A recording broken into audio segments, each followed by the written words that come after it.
de la compte.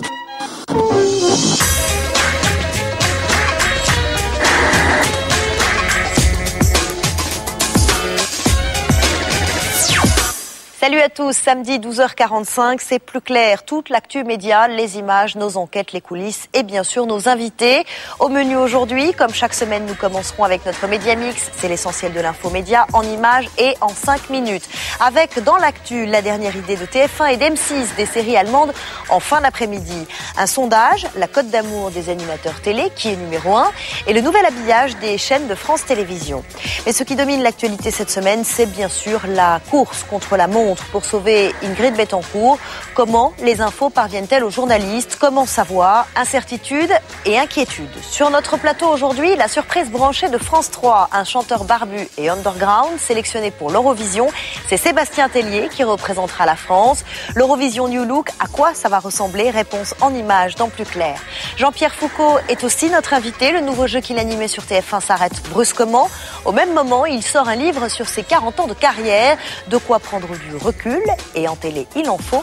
Jean-Pierre Foucault est dans Plus Clair. Et bien sûr vos autres rendez-vous, le zapping, l'ITV Télé, cette semaine Églantine Émeillé et Jean-Pierre Pernaut, l'Observatoire des séries et la Webzone avec la nouvelle star du journalisme People. Voilà pour le sommaire et on commence tout de suite avec l'actu de la semaine, résumé et mixé par Plus Clair. C'est le Média Mix préparé par Julien Dugast et Théodore Bourdeau. C'est parti.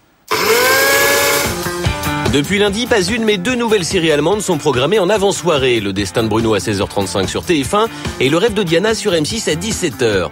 Gagnant de ce match germano-germanique, le destin de Bruno, la suite du destin de Lisa, a réalisé 24,6% de part d'audience. C'est moi. Voilà le héros du jour. Loin devant cette rêveuse de Diana qui réalise seulement 8,5% de part de marché en moyenne. C'était la chance de ma vie, c'est idiot de l'avoir laissé passer. Mais la vraie question, c'est pourquoi les fictions allemandes squattent-elles nos fins d'après-midi?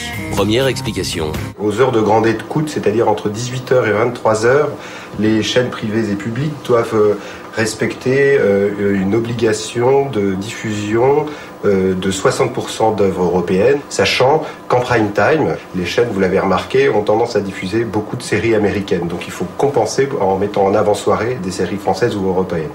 Ok, mais il n'y a pas que ça. Une série allemande est 4 à 5 fois moins chère qu'une série américaine. Et surtout... Le destin de Lisa a très bien marché. Sur M6, il y a eu plusieurs séries allemandes qui ont également bien marché. Donc là, les chaînes se sont dit, tiens, il est peut-être pas mal de mettre cette série-là, parce que de toute façon, on ne perdra pas en audience. Pour résumer, on n'en a pas fini avec les séries allemandes. C'est clair. Jeudi, record d'audience auprès des ménagères pour un dîner presque parfait sur M6. Au niveau de l'apéritif, il y a du poulet. 35,5% de part d'audience, 2 millions de téléspectateurs. Ma confiance est revenue et je suis à nouveau dans la course. Le concept d'un dîner presque parfait, 5 personnes habitant la même ville mais qui ne se connaissent pas doivent organiser la meilleure soirée de la semaine. Et alors ça vous plaît, là, ce que j'ai fait ? Lancé le 11 février à 18h05, cette adaptation d'un format américain avait la lourde charge de booster une case en difficulté. On a tout ce qu'on voulait, même plus. Série étrangère ou télé-réalité, M6 avait presque tout essayé sans succès. Alors que la recette pour réussir était finalement... assez simple. Assez fière de mes tartelettes. Jeudi après-midi à France Télévisions, on s'activait. Il faudrait une chaise là, s'il vous plaît. Comme ça suffit, voilà. Quand on met les photos, c'est dans le barco A. Et oui, jusqu'à maintenant, voilà à quoi ressemblaient les JT. Dès lundi, l'information de France 3 aura un nouveau générique, un nouvel habillage et surtout un nouveau décor. Tout change lundi, et y compris les logos de France Télévisions. L'habillage de France Télévisions en général, de France 2, de France 3. Et là, vous êtes en train de filmer l'écran du journal. Pour le nouveau logo de France Télévisions, résultat lundi. En attendant, Catherine Matoche répète pour le 12-13 du week-end. Comment on n'a pas le son? Madame, monsieur, bonjour. Un plateau, c'est qu'une vitrine. C'est une vitrine, donc une vitrine, vous la changez régulièrement, sinon les gens se lassent, donc il faut que ça reste beau, efficace, moderne. Ce nouveau chantier a commencé en septembre. Principale difficulté, qui dit changement du plateau national, dit aussi transformation de tous les plateaux en région. Il y a eu beaucoup de contraintes parce que, en fait, il n'y a pas que ce décor parisien. Il y a les 25 plateaux en région qui ont été faits à partir de la base de travail de ce décor. Paul Naon, le patron de l'info, est là pour apporter les derniers réglages. On me pose des questions auxquelles je ne sais pas répondre. Pour lui, malgré le financement discuté de France Télévisions, ces investissements étaient nécessaires. Moi, je crois que c'était très important d'investir pour réaffirmer, une fois de plus et de façon encore plus marquée, la marque France 3. Jeudi, le magazine Stratégie sortait un nouveau sondage réalisé avec l'agence OMG. Thématique de cette étude, les animateurs préférés des Français. Et la grande gagnante est... Eh oui, Valérie Damido. Elle apparaît en tous les cas à l'antenne comme très sympathique, très dynamique, très chaleureuse. En gros, comme la bonne copine. Moi, c'est-à-dire que je suis au bon endroit, quoi. Les audiences sont là et M6 en plus a privilégié la mise en avant de Valérie Damido, ce qui fait qu'elle a une visibilité de plus en plus importante. Attends, c'est pas facile ce qu'on a fait, hein. J'adore. Dans cette enquête, Valérie Damido dépasse donc de peu Jean-Luc Reichmann. Attendez. Deuxième constatation de ce sondage, les femmes s'imposent à la télé. La place de la femme, en tous les cas dans les jeux ou dans les magazines, dans les divertissements, n'est plus du tout une potiche. Ce sont vraiment des animateurs, des animatrices à part entière. On les reconnaît pour leur qualité professionnelle, de Monsieur Loyal, de Madame Loyal, cela avant leur côté plastique.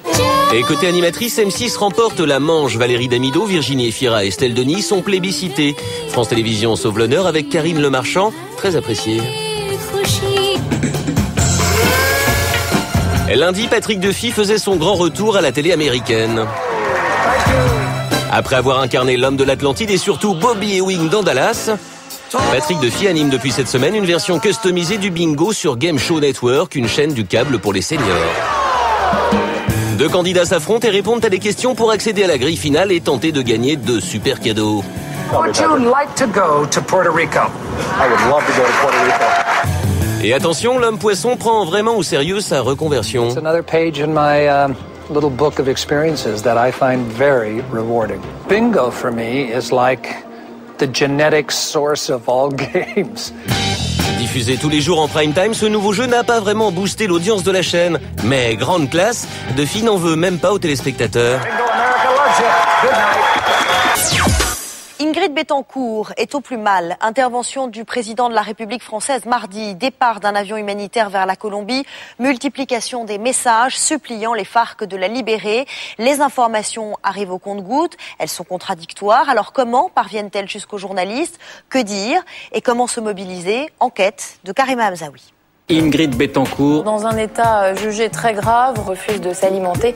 Depuis une semaine, l'état de santé d'Ingrid Betancourt mobilise l'attention de tous les médias. Et mardi, l'intervention du président de la République est retransmise en direct. Ingrid est en danger de mort imminente.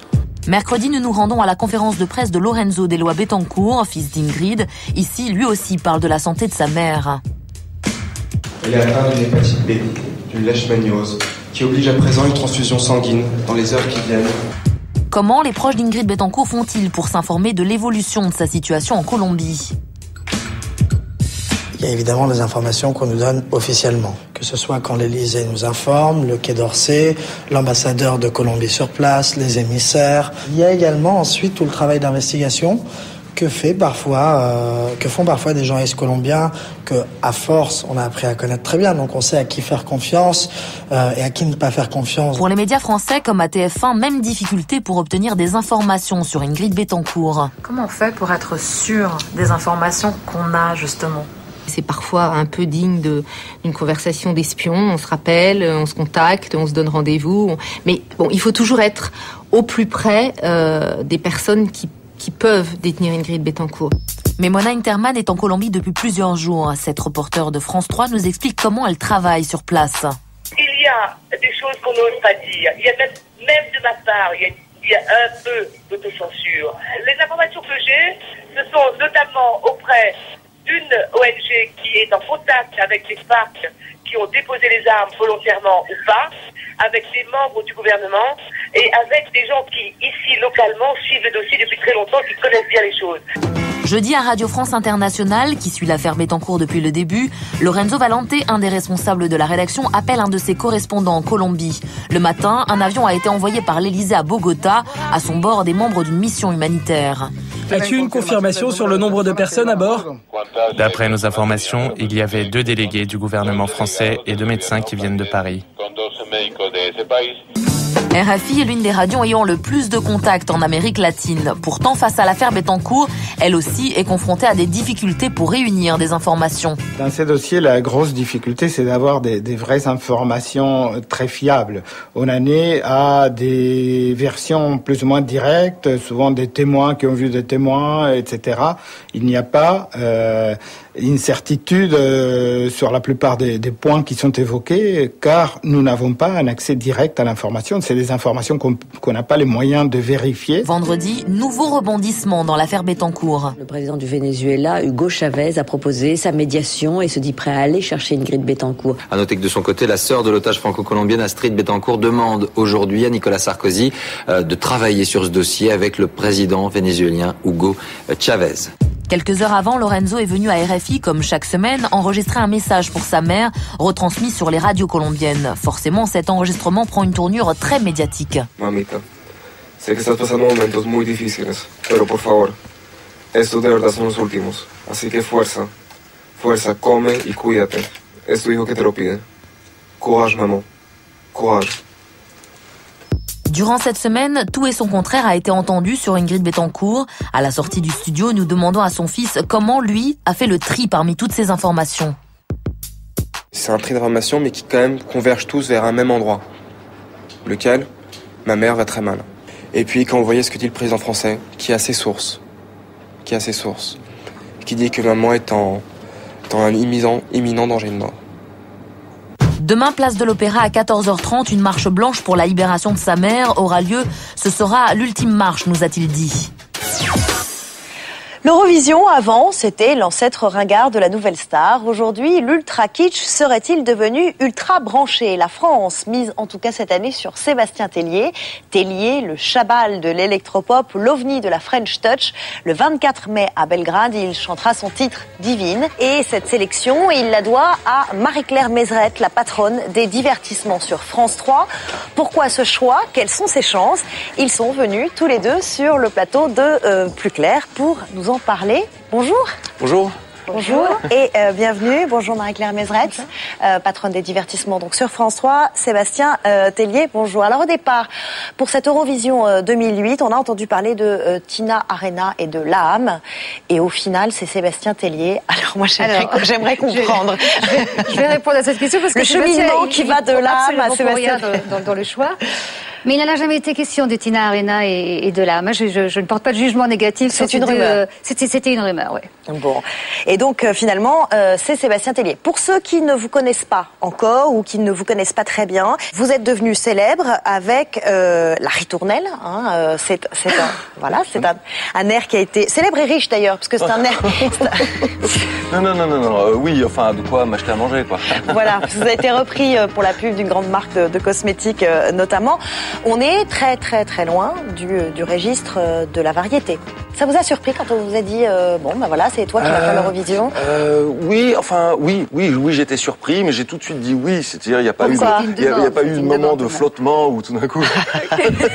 Bon sang, l'Eurovision. Je suis resté conscient, lucide. Non, mais ça m'a tout de suite plu. Ça m'a tout de suite énormément plu. C'est ce qu'il me fallait justement. Pour moi, c'est parfait. Mais il est vrai qu'on avait nous à France 3 décidé de prendre quelque chose d'un peu moins lisse. Et comme à l'Eurovision... Oui, mais bien sûr, tant qu'à faire, faisons le grand saut. Hein. Voilà. Comme à l'Eurovision, maintenant, ce sont vraiment des gens qui viennent faire un show, un spectacle absolument extraordinaire. On s'est dit que Sébastien Tellier pouvait faire un show à l'Eurovision. Oui, je connais Sébastien Tellier depuis assez longtemps. Je suis sa carrière. L'an dernier, les téléspectateurs avaient pu choisir entre plusieurs propositions pour représenter la France. Et cette année, c'est France 3 et vous-même qui avez choisi tout seul. Pourquoi? C'est moins risqué. Alors, pourquoi? Il n'y a pas de réglementation qui stipule que la personne qui va représenter le pays à l'Eurovision doit être choisie par les téléspectateurs. Donc pourquoi? C'est un peu historique en France, c'est-à-dire que la moitié des gens qui sont partis à l'Eurovision ont été sélectionnés comme ça par les patrons, plutôt les patronnes de variété. Parce que je pense à Marie-France Bruyère, ou je pense à Dominique Ancien, ou à Rachel Kahn. Vous parliez d'un choix moins lisse. Vous avez pensé d'abord à Philippe Catherine, paraît-il. Oui. Il s'est désisté. Alors, c'est pas qu'il s'est désisté. Alors, Philippe Catherine, comment vous dire? grand respect pour Philippe Catherine et il est le bienvenu à France 3 quand il veut. On s'est pas entendu sur la chanson. C'est quoi l'Eurovision pour vous? Quand on vous a dit que vous allez faire l'Eurovision, vous regardiez petit ou pas? Alors petit, je regardais l'Eurovision évidemment, après un peu moins quand même avec l'adolescence. Bon. Et vous aviez 2 ans quand Marie-Myriam a gagné avec l'oiseau et l'enfant. Voilà, 77. Oui, c'est vrai. Mais c'est vrai que quand j'imagine l'Eurovision, je vois des dégradés de bleu, des dégradés de rose. Je vois un petit peu un plateau de Pascal Sevran, mais en immense. Voilà. Oui, c'est ça. C'est ça. Et Sébastien Tellier, 2 points, ça va pas vous faire un choc? Non mais c'est très amusant. 10 points. Non mais 12, c'est vrai que 20, oui, allons-y. Voilà, on peut tout imaginer. Non, le maximum c'est 12. Oui, c'est 12. Le maximum c'est 12. Bon, oui, non.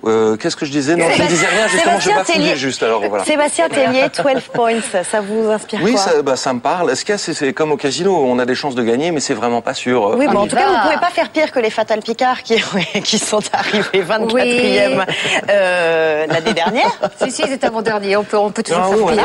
Pourquoi pas? Non, mais voilà. C'est quoi l'objectif? C'est l'objectif. Imaginez. L'objectif, c'est que oui, qu'on soit bien supérieur à l'an dernier. Et si vous gagnez cette année, qu'est-ce qui se passe? Mais alors, si on gagne, on organise l'année prochaine l'Eurovision en France. Donc ça peut être un peu. Mais voilà, ça veut dire un gros Barnum à organiser pour France 3. Oui. Voilà. Il faut s'y préparer. Si vous gagnez, vous faites quoi? Yacht, prostitution. Oui, d'accord, très bien. Non, c'est pas vrai. Non. Tout est enregistré et vous imaginez bien qu'on va vous le ressortir. Hein? Mais... Non, mais j'essaie de m'amuser. Enfin, mais voilà. Pour moi, vraiment, l'Eurovision, c'est une source de plaisir. Voilà, en plus, gagner, ça serait vraiment fantastique. C'est la place la plus confortable à un concours, c'est premier, donc voilà. Bon, 12 points. Le plus dur cette année, c'est peut-être de battre Dustin, la dinde irlandaise. C'est une marionnette, donc vous voyez, la barre est haute. L'Eurovision Cru 2008, ça va donner quoi? C'est un sujet de Julien Dugas, on regarde ensemble. Lorsque l'on pense Eurovision, bien souvent on pense à ça. Ou ça. Ou encore à ça. Allez, oubliez ce que vous venez d'entendre, puisque cette année, l'homme qui représentera la France à l'Eurovision est plus proche des Beach Boys que de Nana Mouskouri. L'Eurovision, c'est le terrain du tout possible. Donc, à un moment donné, pourquoi pas Sébastien Tellier à l'Eurovision? Et oui, pourquoi pas un esthète de l'électronique produit par l'un des Daft Punk pour nous représenter à l'Eurovision. Ils font une chanson qui rentre tout de suite dans l'oreille, et ça, on l'a peut-être. Le morceau, c'est Divine et ça ressemble à ça.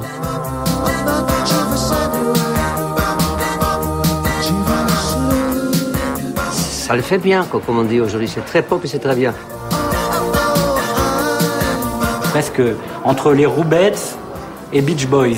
Donc vous choisissez pour la street crédibilité, ça sera plutôt Beach Boys. Et pour ceux qui aiment l'Eurovision premier degré, ça sera plutôt les Roubettes. Peut-être que par ce choix, la France a une chance éventuelle.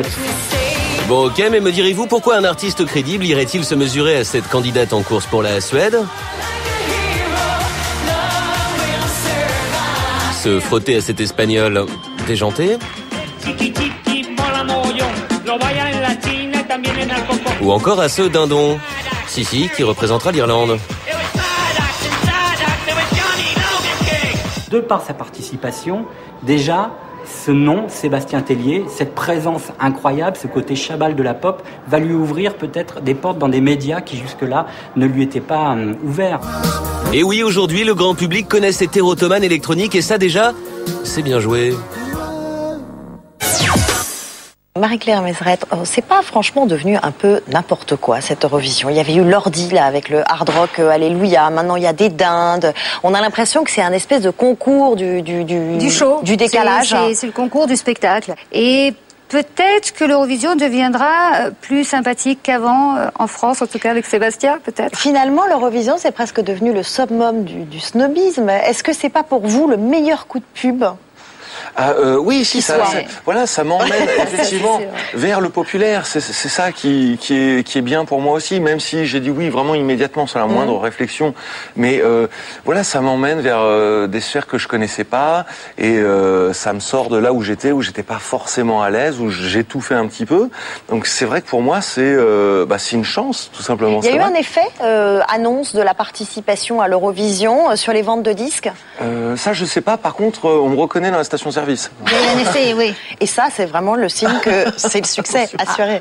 Voilà. Qui va présenter l'Eurovision cette année? L'année dernière c'était Julien Lepers et Tex. Et Tex, oui. Alors cette année ce sera certainement Julien Lepers. Voilà. Et après une surprise, là je peux pas vous en parler parce que c'est pas signé, mais ce sera vraiment bien. Et vous pensez que ça peut être de toute façon opération gagnante pour vous? Complètement. Amusement, des millions de téléspectateurs. 100 millions de téléspectateurs. C'est quand même pas rien, 100 millions. Sébastien Tellier, 100 millions. Voilà. Non mais ça c'est vraiment amusant. C'est plus amusant que de faire de la barque. Enfin j'adore faire de la barque d'ailleurs. Enfin, c'est là. En même temps je vois pas pourquoi on vous demanderait de faire de la barque. Non, je sais pas pourquoi. Alors ça je dis n'importe quoi. Je me laisse complètement aller. 53e concours de l'Eurovision, c'est le 24 mai à Belgrade en Serbie, en direct sur France 3. Merci en tout cas à tous les deux d'être venus nous en parler sur le plateau de Plus Clair. À suivre le zapping, l'ITV Télé, cette semaine Églantine Émeillé et Jean-Pierre Pernaut. Vous retrouverez aussi l'Observatoire des séries, la Webzone et bien sûr notre invité Jean-Pierre Foucault, une émission qui s'en va, un livre qui arrive. Il est sur le plateau de Plus Clair, c'est dans un instant, juste après la pub. Quand deux personnalités de la télé font les questions et les réponses, ça donne l'ITV Télé. Cette semaine, Églantine Émeillé et Jean-Pierre Pernaut. On regarde. C'est quand la dernière fois que tu as pleuré devant la télé? La Nouvelle Star, lors d'une élimination, je pense. C'était quand la dernière fois que tu as ri? Là, je ris tous les soirs en rentrant à la maison et en regardant un pitre à la télévision qui présente la roue de la fortune. À chaque fois, je m'éclate. Quelle est ta marionnette préférée au Guignol? Je regarde pas. Est-ce que selon toi, la télévision est un univers impitoyable? Ah oui, mais il faut savoir passer à côté pour durer. Qui parle dans ton oreillette, Églantine? Julien Courbet ou Cécile Vitran? Quelle est l'émission à laquelle tu ne participeras jamais? La Starac. Pas parce que j'aime pas l'émission, mais parce que je chante comme un pied.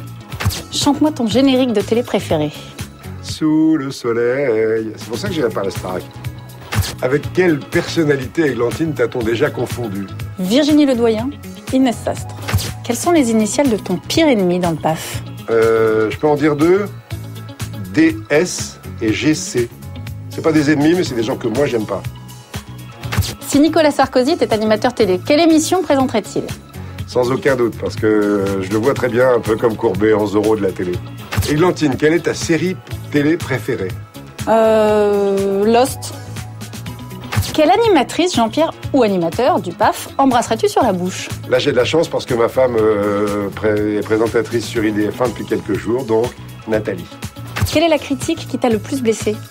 Alors là, c'est compliqué. Il y en a eu tellement de critiques.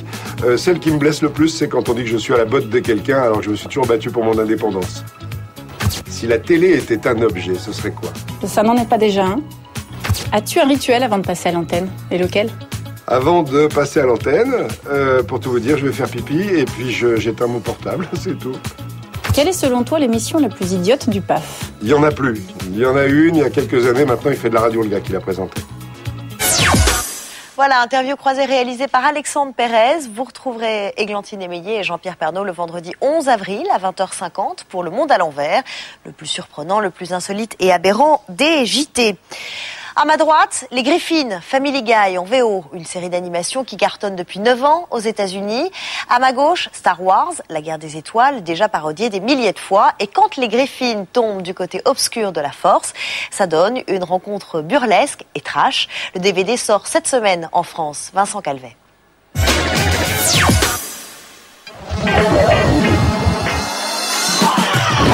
Les Griffins, c'est l'autre série animée américaine qui dépeint le quotidien d'une famille bien déjantée. I love you. Aux States, Family Guy, c'est son titre original, est une véritable institution. Apparue en 99, la série a remporté 2 Emmy Awards et elle est totalement culte. Derrière cette série, on trouve un dessinateur de 34 ans, Seth MacFarlane, un véritable mordu de pop culture et de science-fiction en particulier. Pas étonnant donc que Family Guy se soit mis à jouer à Star Wars. Cette semaine est sorti en France en DVD un épisode spécial des Griffins intitulé Blue Harvest, soit une parodie de l'épisode 4. Help me, Obi-Wan Kenobi. You're my only hope. All right, now what do I click? Click Preferences.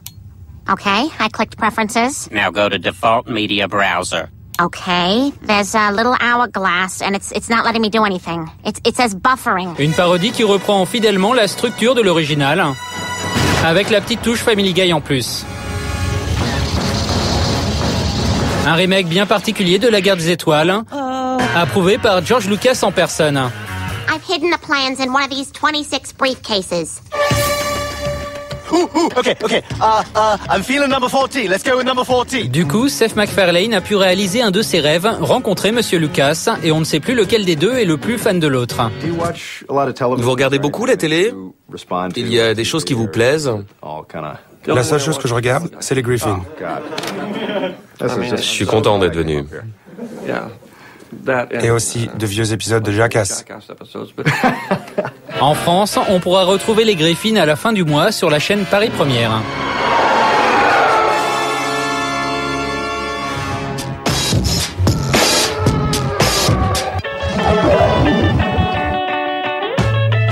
Mercredi soir, sur France 2, on va tous retourner à l'école. Voilà, je vous présente notre nouvelle institutrice. Avec la diffusion des 2 premiers épisodes de La Cour des Grands, une série en prime time sur France 2 qui se passe à l'école, on peut penser qu'il y a de l'Instit dans l'air. D'autant plus que Didier Cohen, le créateur de l'Instit, est aussi derrière cette nouvelle série. Mais attention, on est loin ici de l'image d'Épinal d'un Gérard Klein défenseur des tout-petits. Tu crois sur un ring ou quoi? L'autre, il me traite de voleur, cet enculé. Non, j'ai pas de gros mots. Il m'a tiré mes 20 €. La Cour des Grands est une fiction, certes, mais adopte pourtant à l'image de nombreux codes du documentaire. L'amour, c'est quand les parents dans leur lit font du bruit. C'est une réponse, merci. L'apport de Christophe Barrault, le réalisateur, qui lui vient du documentaire, il a une telle façon de prendre les choses en main. Les acteurs n'ont pas de marque, les enfants ils les suivent, c'est lui qui s'adapte au jeu des enfants et pas le contraire. Donc, jusque dans les costumes, en fait c'est les vêtements des enfants, il n'y a pas eu de costumes. France 2 y croit dur comme fer. La chaîne n'a pas attendu de connaître l'audience des premiers épisodes pour commander une seconde saison actuellement en tournage. Tous les vendredis soirs sur M6, on a rendez-vous avec Earl, un gentil paumé qui décide de faire le bien. Il fait une liste de toutes les erreurs plus ou moins graves qu'il a pu faire et les répare une par une. Il est entouré d'une galerie de personnages hauts en couleur, dont elle. Just make sure you got good music. Catalina, une ancienne go-go danseuse reconvertie en femme de ménage. It's okay, we all have our fears. I'm afraid of snakes and rape. La comédienne Nadine Velasquez est l'une des grandes révélations de cette série avec ce rôle d'immigrée clandestine mexicaine. I worked on a farm growing up. Oh yeah, where was it? I don't know. We were always blindfolded when they took us there. Et même si elle n'apparaît qu'en moyenne moins de 2 minutes par épisode, elle parvient toujours à se faire remarquer. Make good money?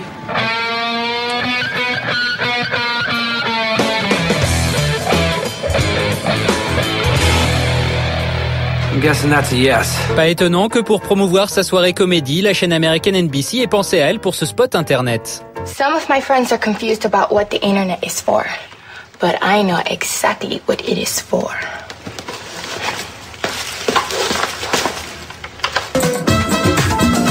Avec ce second rôle, Nadine Velasquez est en passe de devenir la nouvelle bombe latine d'Hollywood. La presse magazine s'est déjà emparée du phénomène. Certains risquent de ne plus regarder Earl par hasard. En ce moment, il est partout. Radio, télé, presse. Si Jean-Pierre Foucault se démultiplie, c'est qu'il se raconte dans un livre. Ce n'est pas mon dernier mot. 40 ans de souvenirs et d'anecdotes à la télévision. C'est un pied de nez pour dire que ce n'est pas fini. Période mouvementée à TF1, un jeu déprogrammé. Alors comment se sent aujourd'hui l'animateur préféré des Français? On va lui demander puisqu'il est venu sur le plateau de Plus Clair. Merci de m'accueillir, bonjour, je me sens très bien. Vous vous sentez bien, oui. Tant mieux. Vous sortez ce livre en librairie, Ce n'est pas mon dernier mot, paru chez Albin Michel le 12 mars. On en a beaucoup entendu parler, presse, télé, radio. Vous êtes heureux, ça marche bien? Écoutez, oui, c'est pas trop mon souci. Ma préoccupation, c'était de l'écrire, de se souvenir de tout ce qui s'est passé en 40 ans. Alors, on s'est réunis avec des copains, on s'est parlé, etc. Bon, il semblerait en effet que beaucoup de gens le lisent. 40 ans de carrière, c'est une somme de souvenirs, d'anecdotes, des programmes phares, l'Académie des Neufs, Sacrée Soirée, Qui veut gagner des millions, sans compter la radio, bien sûr. Si vous ne deviez garder qu'une émission... Ce serait la radio. Ce serait la radio? Ce serait la radio. Vous avez noté la première phrase que je mets dans le bouquin.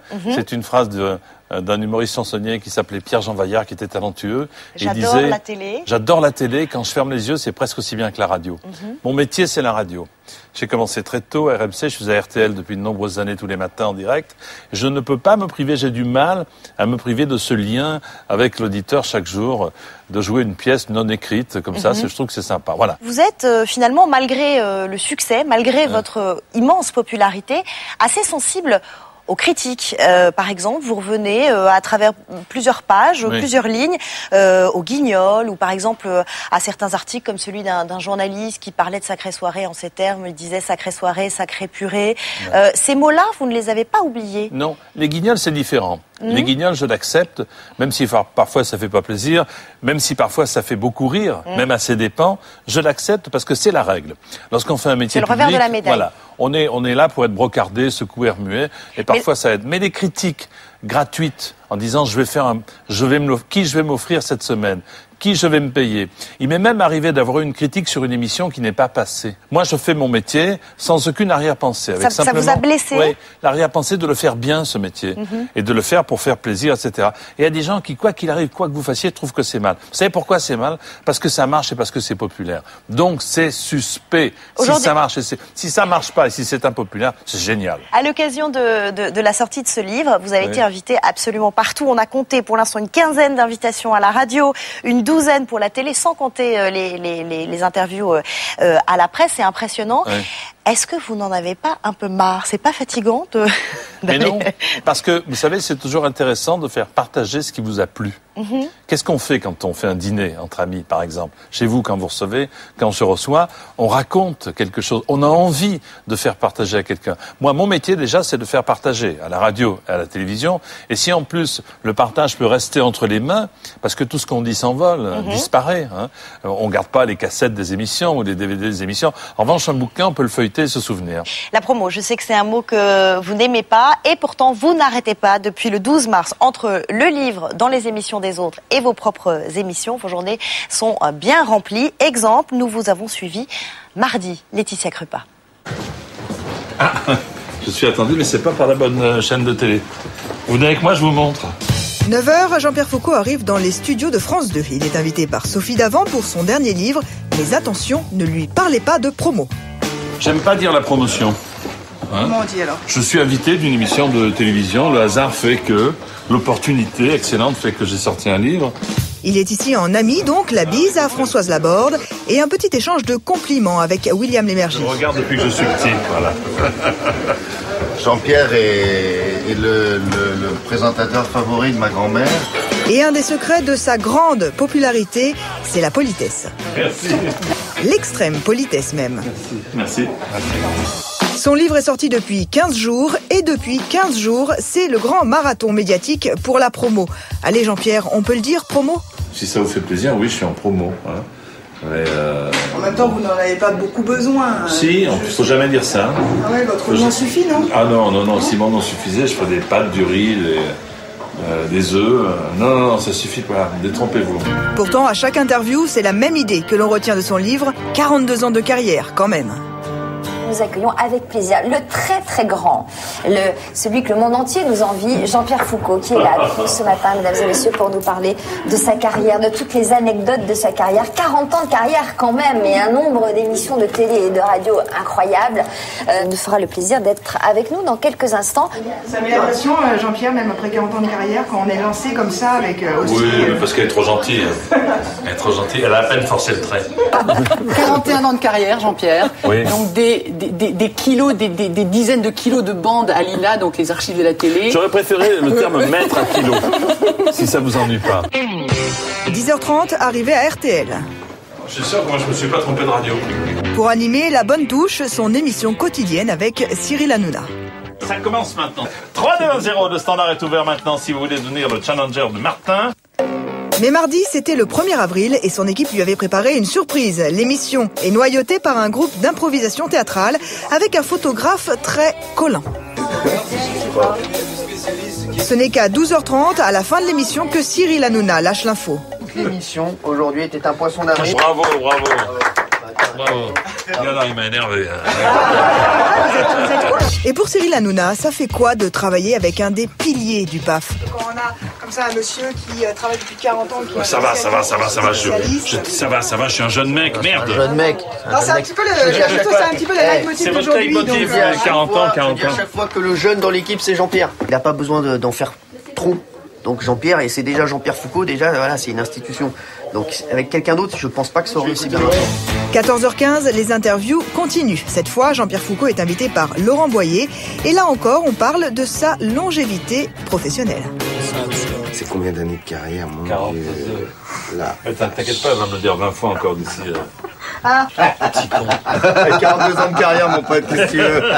Il nous appelle petit con, tu sais. Non, c'est insensé. Mais lui, il peut maintenant. Ils sont peu nombreux à faire ça. Hein. T'as pu avoir Drucker et Foucault, quoi. Vous allez pouvoir vous amuser avec des anecdotes croustillantes. Vous allez connaître, en fait, les dessous, peut-être, du métier de Jean-Pierre Foucault. Et comme il le dit très justement, ce n'est pas son dernier mot. Jean-Pierre, prêt à tout dire? Ouais. Absolument, je lève la main droite et je dis, je le suis. Télé, radio, presse, la tournée médiatique de Jean-Pierre Foucault est loin d'être terminée. Alors aujourd'hui, il y a la radio RTL, il y a la télé TF1. Dans votre livre, vous faites un constat sans concession sur la télévision d'aujourd'hui. Vous dites la télévision est devenue une industrie alors qu'autrefois c'était un artisanat. Est-ce que vous arrivez tout de même à être heureux dans cette industrie? Oui, parce que je suis resté artisan moi-même.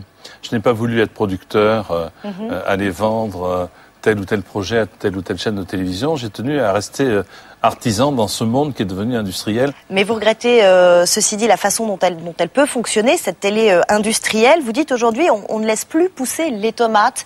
En gros, vous regrettez qu'on ne laisse pas, par exemple, les programmes s'installer. Non, on donne des chances à un programme, mais il faut bien constater aussi, et c'est normal, car nous sommes une entreprise privée et commerciale, que au bout d'un certain moment, si l'émission ne fonctionne pas, il est normal de l'arrêter. Prenez, avant que vous ne posiez la question 5 fois plus, qui n'a pas marché. Nous avons laissé TF1 laisser se dérouler 10 numéros, et nous avons pris en commun la décision d'arrêter. C'est-à-dire qu'on laisse quand même. Ça s'est fait en commun. Vous en avez, puisque vous en parlez. C'était l'adaptation de Power of Ten. Oui. D'après vous, qu'est-ce qui n'a pas fonctionné? Je ne sais pas. Si je savais, ça aurait fonctionné. Mais vous avez 40 ans de carrière. Non, mais justement, c'est ça la magie de la télévision et la magie du spectacle. On ne peut pas savoir avant. Et donc, puisqu'on ne sait pas avant, on prend le risque. Nous avons pris le risque, ça n'a pas fonctionné.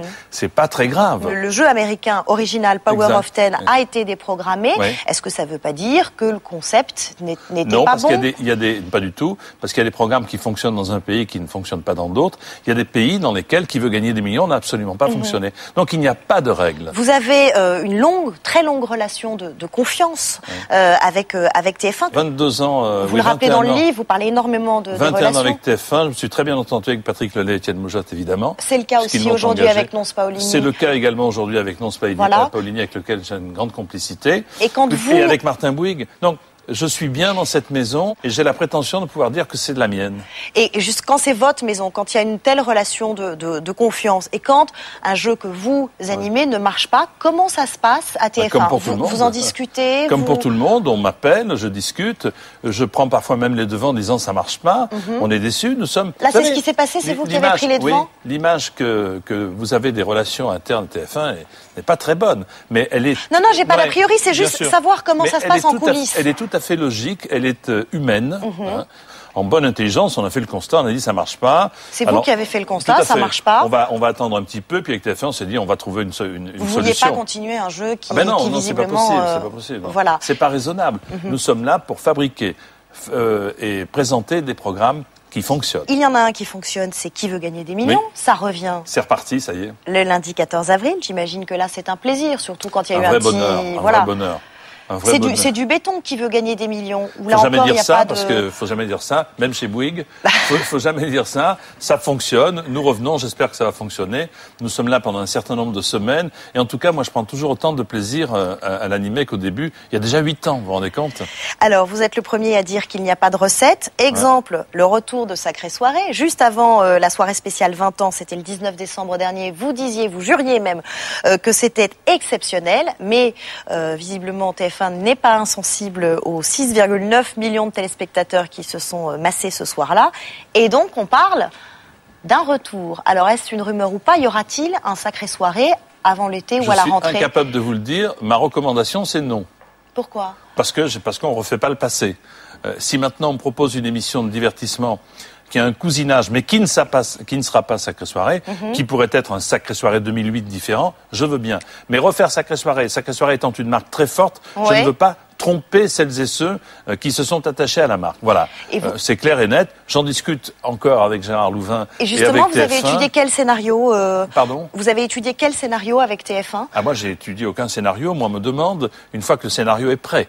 Moi, j'arrive, je suis la cerise sur le gâteau. Alors, ils sont en train de discuter, en train de travailler. Ils savent très bien que je ne veux pas refaire une spéciale de Sacré Soirée. En revanche, si on me propose quelque chose qui a, comment dirais-je, un lien de parenté avec Sacré Soirée. Et alors, on aurait un Sacré Soirée version 2008. Peut-être. C'est à l'étude. C'est à l'étude, mais pour l'instant, la décision n'est pas prise. Juste une petite question pour terminer à propos de notre chère Geneviève de Fontenay. Dans votre livre, vous consacrez plusieurs lignes à Xavier de Fontenay, le fils donc de la patronne des Miss France. Vous n'êtes pas tendre avec lui.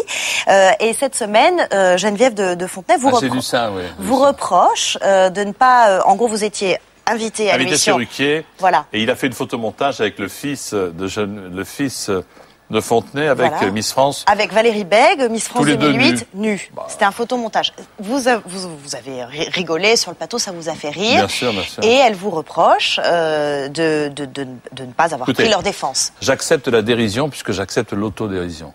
Donc j'aime bien qu'on se fiche de moi, ça me fait rire. C'est pas très grave, chère Geneviève, si vous nous regardez, c'est pas très grave, c'est de l'humour. C'est pas la première fois, c'est l'amour vache entre vous. C'est l'amour vache, mais Geneviève, c'est Geneviève. Sauf qu'il faut qu'elle sache que Jean-Pierre, c'est Jean-Pierre. Et depuis l'élection de Miss France en décembre dernier, vous vous êtes parlé, les rapports sont bons? Nous nous sommes parlé, bien sûr, nous nous sommes parlé. Nous nous sommes parlé. Moi, je pense que on peut pas trop en tenir rigueur à la Miss France actuelle, mais c'est Geneviève de Fontenay, la patronne. Elle fait ce qu'elle veut dans son... Vous la trouvez bien dans votre livre, Valérie Bègue, vous dites que... Je la trouve plutôt sympa. Elle, qu'est-ce qu'elle n'est pas coupable? Elle fait des photos, tout le monde fait des photos. On n'est pas sainte Geneviève de Fontenay. Et donc la réaction de Geneviève de Fontenay est disproportionnée. Je trouve. Mais c'est Geneviève de Fontenay. Si elle n'avait pas réagi comme ça, ce serait pas Geneviève de Fontenay. C'est pour ça qu'on l'aime. Donc vous repartez pour un tour pour l'année prochaine. Les Miss France, vous y serez? Oui ou non. Je vous donne deux possibilités, ou oui ou non. Mais encore une fois, c'est pas moi qui décide. Si TF1 me demande de présenter qui aura le dernier mot, c'est vous, Geneviève de Fontenay? Je le ferai volontiers. Si il souhaite que ce soit quelqu'un d'autre, je l'accepterai tout aussi volontiers, franchement. J'ai passé l'âge de me battre pour faire telle ou telle chose. Simplement, je prends beaucoup de plaisir à faire Miss France. J'espère y être encore cette année en 2008 pour Miss 2009. Et nous, on prend beaucoup de plaisir à lire votre livre. Beaucoup. Ce n'est pas mon dernier mot. Chez Albin Michel. 40 ans d'anecdotes et de souvenirs de télévision et de radio. Merci Jean-Pierre Foucault d'être venu sur le plateau de Plus Clair. Dimanche, le New York Times l'a comparé à l'héroïne de Sex and the City. Julia Allison, c'est son nom, 27 ans, est devenue en quelques mois la star du journalisme People grâce à son blog où elle met en scène sa vie.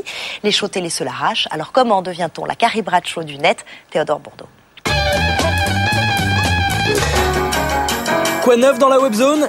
Elle, c'est Julia Allison, une journaliste américaine. Hey, I'm Julia. À 27 ans, ses chroniques dans les magazines People ont fait d'elle une star des médias US, à tel point qu'elle intervient maintenant dans tous les shows télé. Paris Hilton is going to make that whole prison thing into a really good hot trend. So you could totally lose weight in prison. Cette popularité, Julia la doit à son blog où depuis 2 ans, elle raconte toute sa vie et surtout ses peines de cœur. L'épisode qui a marqué beaucoup de gens, c'est sa rupture en direct avec Jacob, qui est son dernier copain. C'est en direct, je la connais, Jacob, voilà, c'est formidable. Mais c'est pour montrer à quel point, justement, elle arrive à nouer des liens avec ses internautes. Mais si Julia a autant la cote avec les médias américains, c'est qu'elle leur rappelle trait pour trait Carrie Bradshaw, l'héroïne culte de Sex and the City. Elles sont toutes les deux new-yorkaises, elles sont toutes les deux journalistes. Et puis, évidemment, elles sont toutes les deux un peu croqueuses d'hommes. Donc, elles passent d'une histoire à l'autre et puis elles se livrent assez facilement là-dessus. Les télés américaines sont tellement fans de Julia Allison qu'un gros network lui aurait proposé de devenir le personnage central d'un reality show. À part ça, dans la webzone, le 1er avril, le net était truffé de grosses blagues.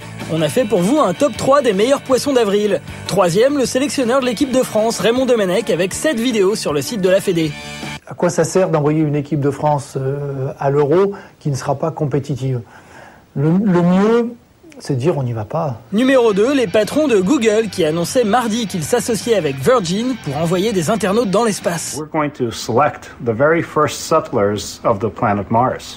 Et number 1, les médias anglais avec par exemple le Guardian qui annonçait l'arrivée de Carla Bruni en tant que conseillère en look du gouvernement britannique. Ou le Sun qui proposait d'allonger le président de la République pour qu'il soit aussi grand que son épouse.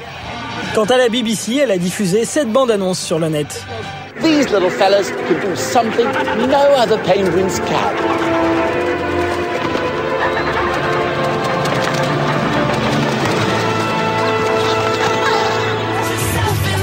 Enfin, dans la webzone, nous vous présentions la semaine dernière le soap américain d'MTV, The Hills, ou la vie romancée d'une bande d'ados américaines.